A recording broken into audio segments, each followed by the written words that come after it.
खुशखबर, कर्जमाफीची तिसरी यादी आली. अहिल्यानगरमधील किती गावांचा समावेश? शेतकऱ्यांसाठी मोठी खुशखबर. पुण्यश्लोक अहिल्यादेवी होळकर शेतकरी कर्जमुक्ती योजना 2026 अंतर्गत कर्जमाफीची तिसरी यादी अखेर जाहीर झाली आहे. या यादीत अहिल्यानगर जिल्ह्यातील तब्बल 1378 गावांचा समावेश करण्यात आला असून हजारो शेतकऱ्यांना मोठा दिलासा मिळणार आहे.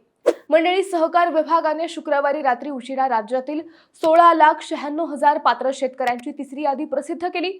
त्यामध्ये अहिल्यानगर जिल्ह्यातील गावनिहाय आणि सोसायटीनिहाय पात्र शेतकऱ्यांची नावे समाविष्ट करण्यात आली आहेत. या याद्या जिल्हा बँक, सेवा सोसायट्या आणि ग्रामपंचायतींकडे पाठवण्यात आल्या असून गावोगावी त्या प्रसिद्ध करण्यात आल्या आहेत. ज्या शेतकऱ्यांची नावे या यादीत आहेत त्यांना आता आधार प्रमाणीकरण करणे आवश्यक आहे. त्यासाठी आपलं सरकार सेवा केंद्रांवर जाऊन प्रक्रिया पूर्ण करावी लागणार आहे.